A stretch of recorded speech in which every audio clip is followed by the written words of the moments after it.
Well, hello everybody, and welcome again to the Community Awareness Talk Show. And I have a beautiful young lady that I'm going to be talking to today. And this will not be your last time seeing her on the Community Awareness talk show live with your girl, with your girl, with your girl. We're spreading love and care to the community.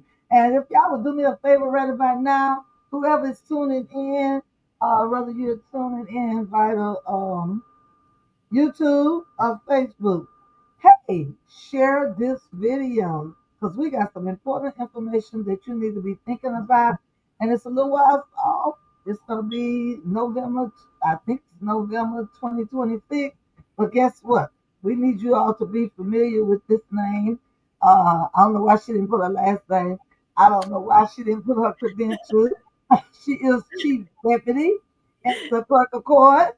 But next time we have a time trying to get on here, We y'all. did. We did. We'll do better next time.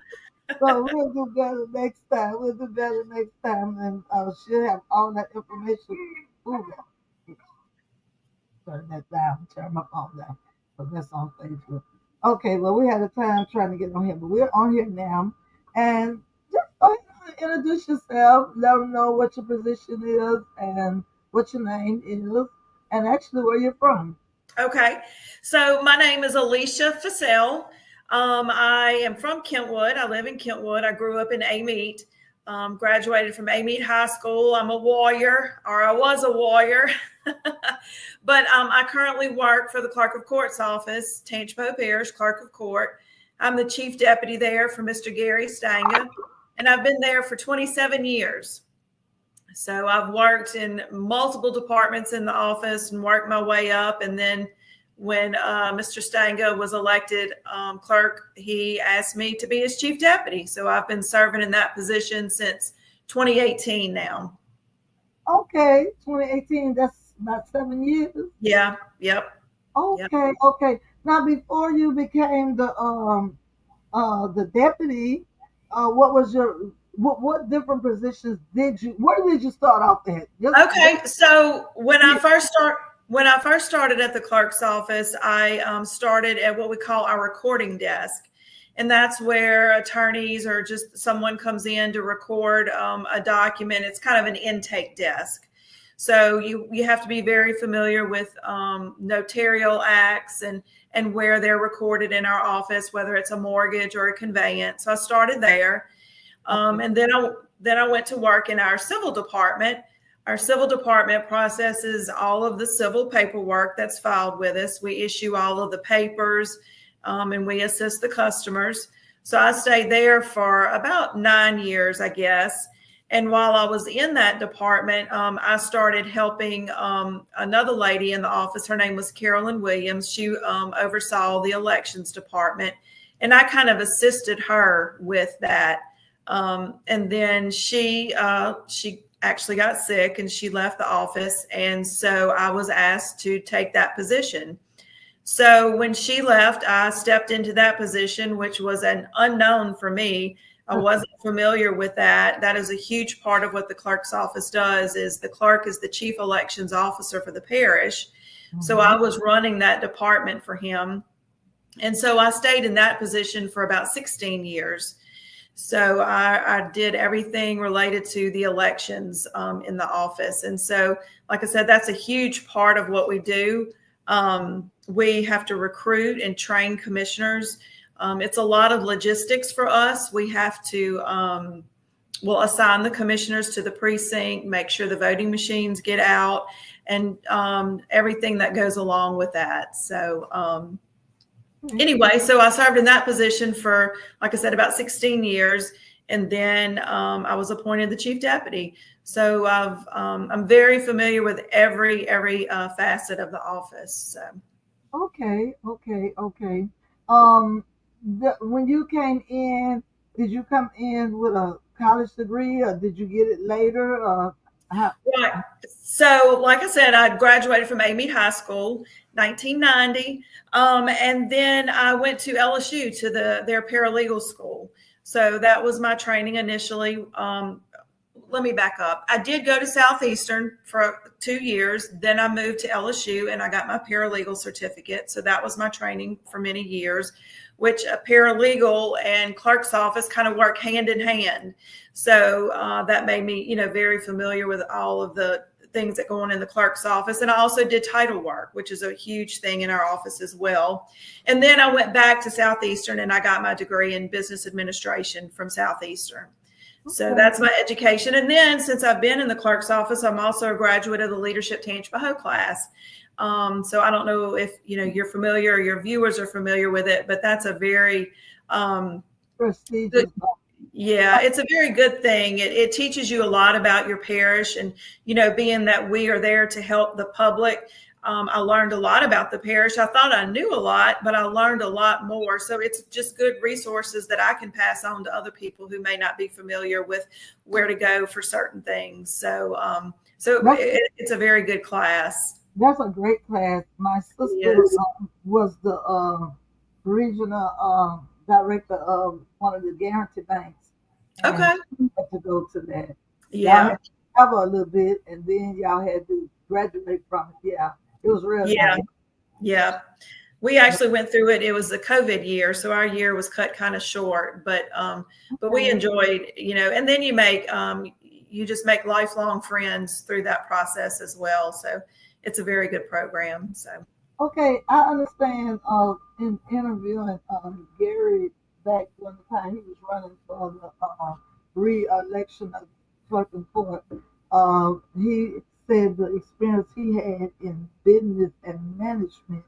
Now you have been down from the bottom up in that office, because I was saying, I want to support you because I feel like you probably wasn't even thinking about it at the time, but I feel like even when Gary and I think it was Mr. Dufresh became court, looked like, I don't know if you had the skills at that time, but looked like they could have moved you up, or you could have ran for that position. But I guess that was not your desire. No, not at that time. I was raising my kids and, I was focused on being a mother at that time. So I was right where I needed to be at that time, just learning the office. And, I have worked for 4 clerks. I worked for Mr.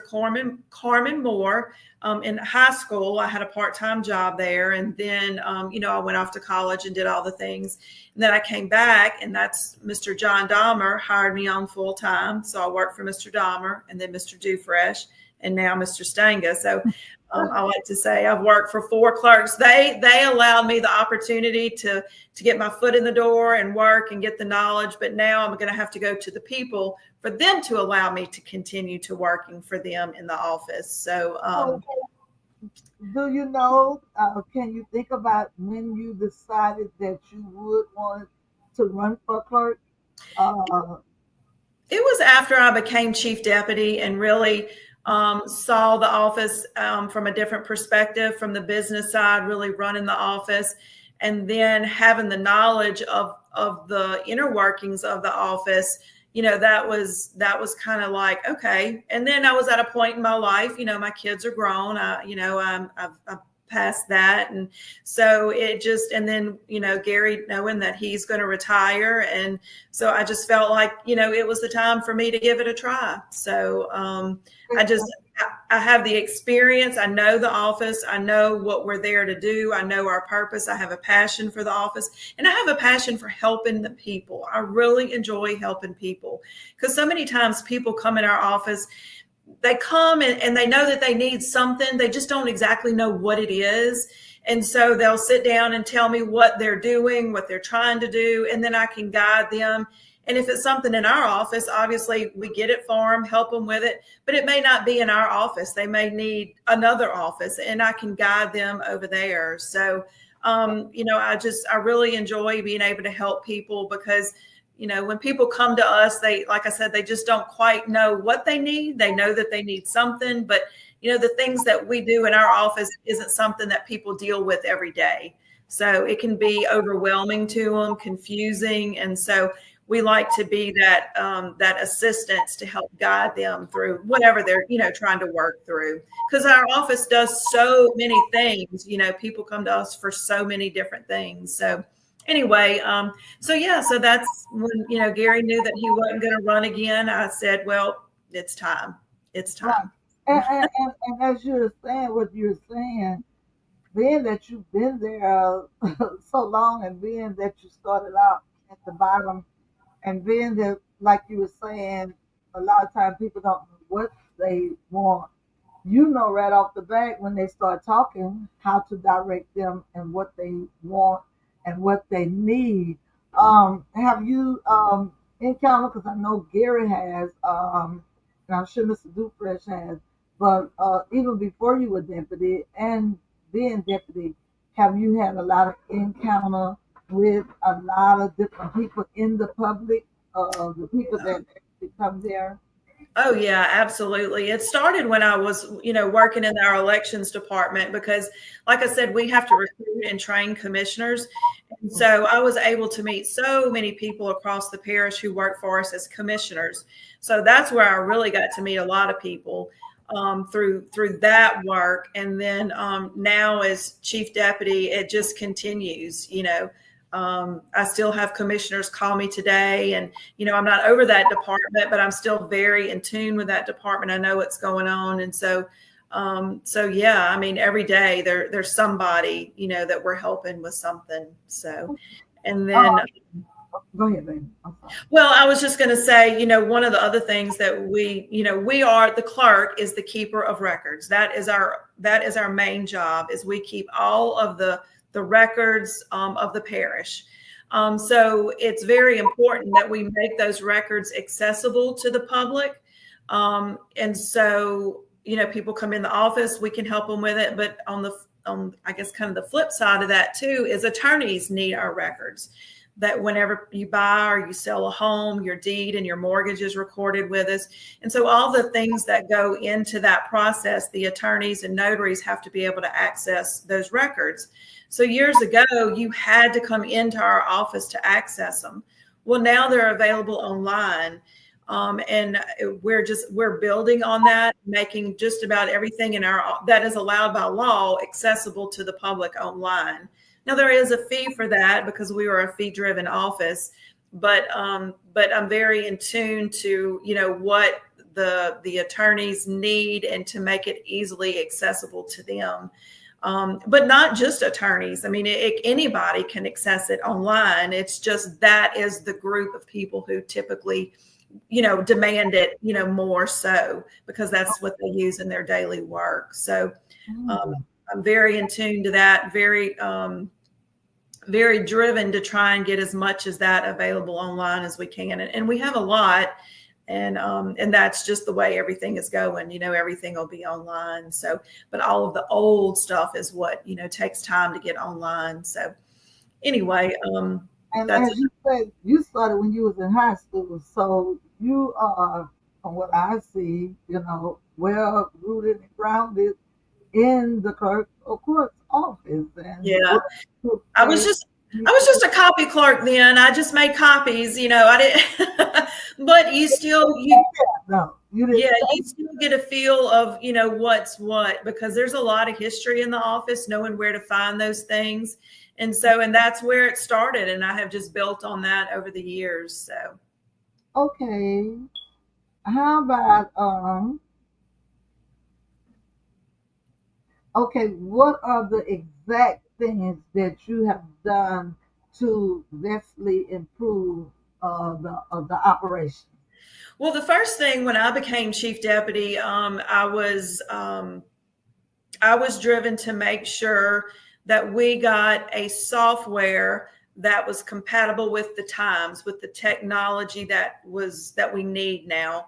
And part of that technology is being able to allow our judges to sign documents by digital signature. So that was my first big project as chief deputy, with the blessing of Mr. Stanga. And so we implemented a new software that, like I said, allows all of our judges to sign documents digitally. And so the public may think, well, why do I care? Why does that affect me? So if you come to our office and you have to file any type of civil pleading, it could be a divorce, a protective order, custody, anything like that that requires a judge's signature, you want it handled as fast as possible, right? Right. So if you bring it to us today, we scan it, we do the things that we have to do, and then we can send it to the judge's email box immediately. And they have pretty much immediate access to it. Whereas before we were handling paper and we were moving paper. And so, and you can imagine that takes time. And so anyway, so that was huge. That was a big accomplishment for us. That took a long time to get that implemented. And I would like to say we're the first clerk's office in the 21st Judicial District that did implement this to allow our judges to sign digitally. So, Okay, so anyway. that was something that you was very creative about. Yeah, it was. It took, and look, let me say this too.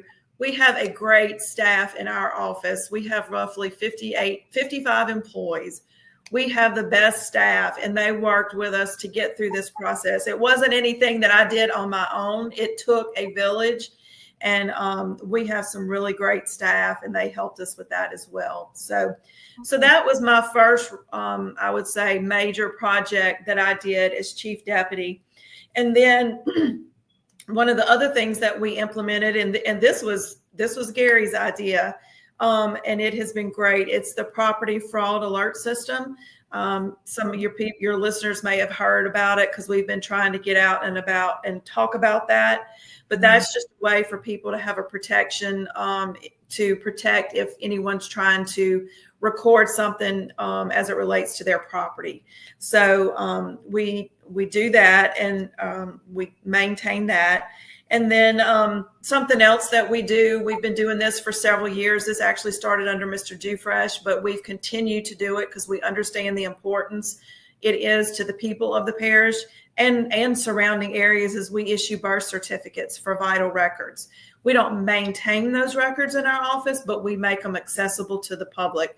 So somebody, here, rather than having to drive to New Orleans or wait for New Orleans to mail it to them, they can come in our office and they can get it in about 10 or 15 minutes, that's huge. So like I said, that was something that was started with Mr. Dufresh, but we understand the importance of it. We have to put additional resources into it. It does take additional staff. And we've made that commitment that is something that we're going to do and continue to do to, allow that, to provide that service for our citizens here in Tangipahoa Parish. All right.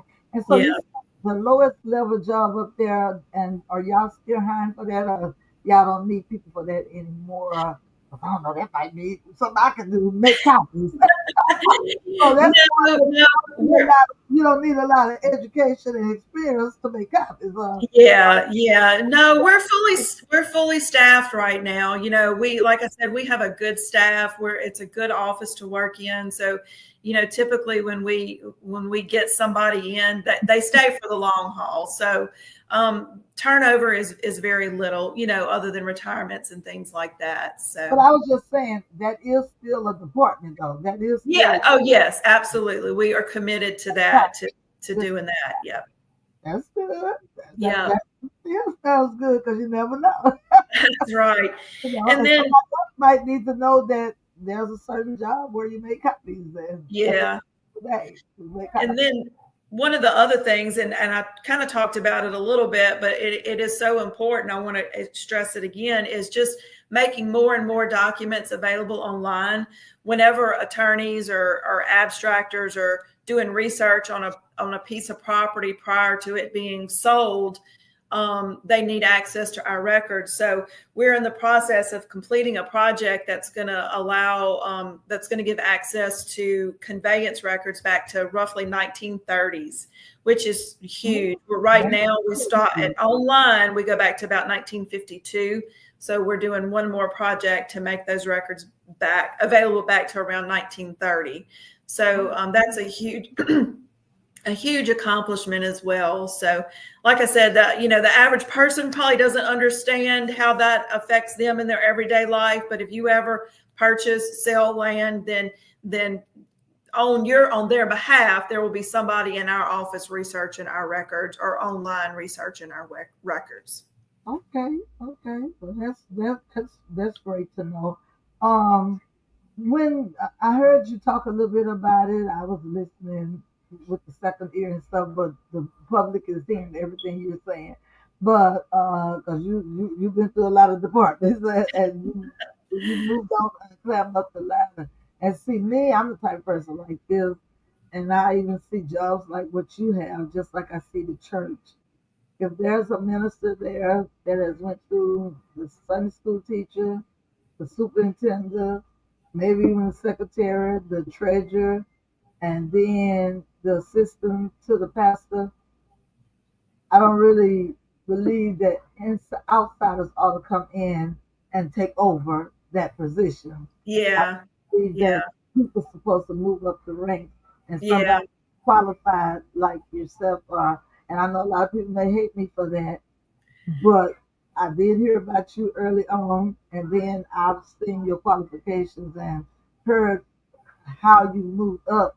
I still look at the fact that you had to, which you wasn't interested, but you sat through Do Fresh and you sat through Gary, Mhm. and you could not run against Gary because you know you weren't going to win. Right, right. No, I wouldn't do Even if that. you Of were course. thinking about it, it would Yeah, have been okay. So you waited your turn. So yeah, I'd say so. And I was happy to do that. Like I said, when I started, I was raising my family, and as a mother, that's our focus, is our kids. And so I just feel like I'm in a good position. But I do want to say I do understand, age too. I don't know exactly how old you are, but you still got longevity. Even though you've been there a long time, but you're still a little bit too young to retire, and you right. got some longevity, and you know the job. Right, right. And I do. I mean, I know the job, and I know I'm the most qualified for the job, but I also understand that it is the people's vote that allows me to stay there. And I respect that, that is our democracy. That's how it works. And so that's why I want people to know that, I am qualified, I am passionate, but I understand that I need the people to see me, to see my qualifications, to elect me for the position. Like I said, 4 clerks have allowed me to work there. So I think that speaks volumes if I've had 4 clerks who've kept me there and, let me continue to learn and move up. And so now to go to the people of this parish and say, please vote for me. Please allow me to stay as your clerk of court. I have the utmost respect for that process. So, And another thing about it, people don't like, but from what you just told me, the people that you sat on, and I don't know how long the clerk of court has been in existence and how many more they had before the four that you sat under. But would you be because some people don't like to vote for women. So will you be the first woman to be clerk of court if you were so So years ago, there was a clerk, Mr. Alvin Steyer. He was the clerk. I don't remember the dates, but it was way before my time. He passed away. Well, when he passed away, his wife served in his position. Now, I don't recall if she was ever elected to the position or she just served in the position until there was an election. So his wife was the clerk for a period of time, the first but woman? that's been a long, long time ago. So, Oh, I can't say I'm the first because there was a woman who served in the position, but I would be the you, first woman in you a may, long time. you may be the first to be elected. Yeah, yeah. And so, Okay, okay. Well, that's awesome. So, I think we covered a lot, but we need to cover some more later. But yeah. was there in particular, how old are your kids? So my son he's grown. He's 26. He lives in Hammond, and I have a daughter. She's still at home. She's a senior at Southeastern, so she'll be Okay, graduating next year. So yeah. So you have a yeah, daughter. there. Oh, okay, okay. Yeah. But one thing I did want to say though is so our election is in 2027. I think you may have said 26 earlier. It is confusing because it is so far out. Yeah. So we run when the sheriff runs, when parish president runs, when the governor runs. So our election is with the gubernatorial election. Oh, okay. See, I knew the mayor election is in 2026. Mayor or governor? Mayor. The mayor Mayor. is 2026 next year. So you all are not going to run next year? No, that our election, yeah, we're on a different election cycle. Ours is in 27. So That next year, confuses me sometimes. That confuses me sometimes. yeah. So Okay. next year in 26, you'll have your district attorney, all of your judges, your justices of the peace, Constable, Hammond, Kentwood. I know I'm missing one, but school board, all your school board, those elections are next year. So next year is a huge, huge election cycle for us. But like I said, we're the following year in 27. So Okay, well, you got, well, that's still good for you to get out here now because people will know. And I'm like this. I'm going to just tell you this me. And I know everybody have their choice, like you said, and everybody have a chance to go for it. And somebody else, as far as I'm concerned, I'm just talking about me. Now, if they come out of another parish, they come out of another state, and they get their citizenship here, and then they deem to have more qualifications than you or whatever, they got their right to run. But right. me sitting here right now and listen, it's got somebody else in your office that have moved up the ranks like you have, and I already know they haven't been deputy because before you was deputy, Gary was deputy, Right, and right. Dufresne was clerk. Was he deputy? No, Mr. Dufresne was elected as clerk. He worked in the clerk's office many, many years ago. He worked, if I remember correctly, he said he worked in the mortgage and conveyance department. I'm not Okay. sure how long he was there, but then he left, and he was mayor of Ponchatoula for many, many years. And then he was elected as clerk in 2004. He was elected as clerk. Yeah. Okay, so So. who was this deputy before Gary? Or was So any it was when Julian was elected, he appointed Gary as his chief deputy. Prior to that, Mr. Dahmer was the clerk, and his chief deputy was Allison Corona. So she served as his chief deputy for many, many years. Yeah. okay, okay. Well, yeah, so everybody out there, it's almost 2 years before election. a Yeah, year, a it year and a will go by so fast, though. It really will. a year and a half. And just remember this. And one thing Alicia does know, you all, everybody who's going to the clerk of court, talking to Mr. Gary, remember that he's also talking to Alicia. So Alicia is getting a lot of things done for you all. Now he might be the big one sitting up there in the Oval Office, but she's doing a lot of work, and he depends on her a lot. And he supports her 100. First of all, he's supporting her 100, and she's out early because any kind of promotion, I know as a promoter of events, any kind of promotions or elections, you have to get out there. You have to make yourself known. Just like now, you're saying Alicia. You don't always have to just ask for Gary. You can go and ask for Miss Alicia. So Miss Alicia knows everything about the office. And Miss Alicia, you can rest assured, you could rest assured that if you ask for Miss Alicia, she knows where to send you to. And sometimes you can give Mr. Gary a break because she'll be able to send you to the place. That's right. That's You right. can But listen. like I said earlier, it's not just me. I'm there. I'm always willing to help, but we have a great staff. And so anybody in our office is more than willing to help with anything that anybody needs. We have a great staff. So it's not just me. Believe me, I'm not going to take credit for it all. We have a really great staff that can help anybody. But my door is always open. I am willing to help. But if for some reason you can't get to me, somebody there can help you, because we I like her spirit too because she always um, exalt everybody, and she exalts her whole office.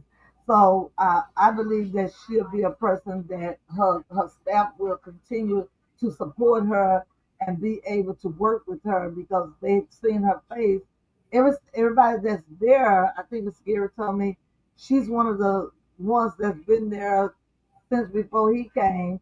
She's one of yeah. the oldest faces in there, her and maybe two other people. Yeah, there's I think about 4 or 5 of us who we'll call us the OGs. We were there before Gary was, and we like to remind him of that too. But Uh, yeah, it's about 5 of us I think that are left that were there before he came. Yeah, so but I can speak for my good buddy, Mr. Gary Stanger. And if y'all love Gary, like y'all say y'all do, he wholeheartedly supports Alicia. And you know he do because he moved her to her chief deputy. About that, Alicia, um, is there anyone else at the office that has worked in as many capacities as you have um before chief deputy? not as many. I don't think so. No. No, I don't. I can't think of anybody right off the top of my head. Now we have some very experienced people who, somebody that comes right to the top of my head is Rebecca Boris. She's our election supervisor now. She took my position after I moved up. She worked in our civil department for a long time, so she's very familiar with the civil department. And now she's doing elections. So we have a couple of ladies like that who have moved from departments. But we have Felicia Joyner. She's our supervisor in our criminal department, and she's one of the ladies who was there before. I'm pretty sure she was there before Gary. But she's the supervisor in our criminal department, and she has many years of experience. And you just, that's where we need her because of her knowledge there. So Yeah, she has so every position is not for everybody. So right.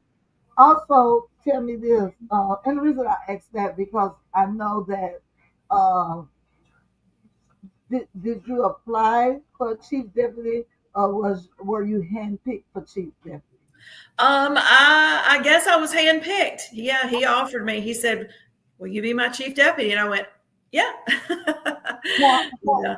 just protocol. I'm just asking, how does that normally work when? Because I know Dufresh hired Gary from the outside, so and I know he had the qualifications from what Gary said in his Yeah. interview, and it So may it, have people that were there that knew a lot of stuff, but there was some extra qualifications that Gary had up in business and right, right, management. And so right. you're not But going to get it from inside if there's somebody else that's more qualified. yeah. So typically the clerk, when a clerk is elected, they bring in their own chief deputy. And that's how it was with Julian and Gary. Julian ran, but Gary was right there with him, while he ran. And so then when he was elected, he was, given that position. So typically your clerk brings in, someone who, they know that they can trust. And, Something like the it's president elects his vice yeah, president. yeah, it's their second in command. Just like a sheriff has a chief deputy, it's the same thing. So, So the and position that you left when you became chief deputy, is that a one that a person had to apply, or that's another one that the clerk appoints? we usually pick someone from the office who we know has some experience, and Okay. just the election supervisor is very demanding. It takes a lot of work after hours because one, like I said, we have to recruit and train commissioners. So there are several times throughout the year where we have to hold classes and teach these classes. So we're, having to work after hours. And then on election day, we're there for all day long from before the polls open till after they close. So those are very long days. So we have to know that it's somebody who can meet those demands, and typically somebody with small kids, that would be harder for them, to be away from their children. So it's got to be a good fit for somebody, where they are in their life, as far as their kids and their demands, at home, because it does pull you away from your family a lot. I was very fortunate. My kids were little when I did the job, but my parents lived right here, so they were able to help with my kids, when my husband and I were both working. So I was able to juggle it, but it can be very demanding at times. So. Right, right. Well, I wanted to ask some more, but we'll do it another time. But most of, other than well, those jobs there, you did say y'all must have put in, but all y'all jobs, a lot of times y'all try to put in, unless it's the lower level jobs like the copy machine. If somebody do move on, sometimes y'all have room to hire somebody else. Like Yeah. to take a civil service test or anything like that. No, no, we're not civil service. We're not state employees. I mean, we're the clerk hires and fires if that's the case, which that's not typically the case. We, like I said, we have good people, but yeah, it's at the discretion of the clerk. So. Okay, okay. Well, I think this is going to conclude our interview. I didn't pray when we opened up, but God blessed anyway. But is there a final word you want to say before we have our next interview? Because we will be having. Well, I would like to thank you for the opportunity to be here to talk to your audience and try to let people get to know me better. But I guess just the most important thing is if anybody has any questions for me, I will gladly. My door is always open at work. Call me. I'm willing to talk. Whatever if you have any more questions for me. But then the last thing is just to ask everybody for their support. I know it's a couple of years down the road, and I know people are, like, how are we going to remember this? But I'm going to be out. You're going to see my face. And I just hope that I'll have everyone's support between now and 27. Y'all already know she's running. I don't know who else is running, but y'all know she's running. And That's y'all right. know she's highly qualified. So you don't have to wonder about that. She is highly qualified. So anyway, you want somebody who actually know what they're doing, and then I want somebody that's been there in a while and that is friendly and that do all their best to try to assist you. And also the civil this clerk of court office is an office when some things go wrong a little bit with different things, they're able to step in and maybe stand for you if you need their support on something that might have just been a mistake. You might Right, right. be able to be somewhere and I mean Yeah, one it should all kind of things happen and yeah. they're able if they are familiar with you and you talk to them, they're able to be a little lenient with you from time to time. Yeah, yeah, we definitely try to guide people through the process. It can be overwhelming for people, whatever that process may be, because there's so many different things that we do. But yeah, we definitely try to guide them and answer any questions that we can. So, well, Well, thank you. I really appreciate it.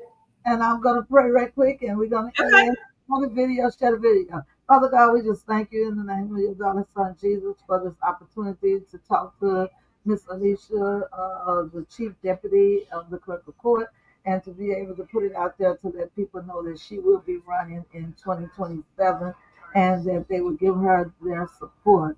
And we just thank you for what has been said, and we pray that it's been a help to her. In Jesus' name, amen, amen. All right, Amen. darling. We Thank out. you. We out. All right. All right.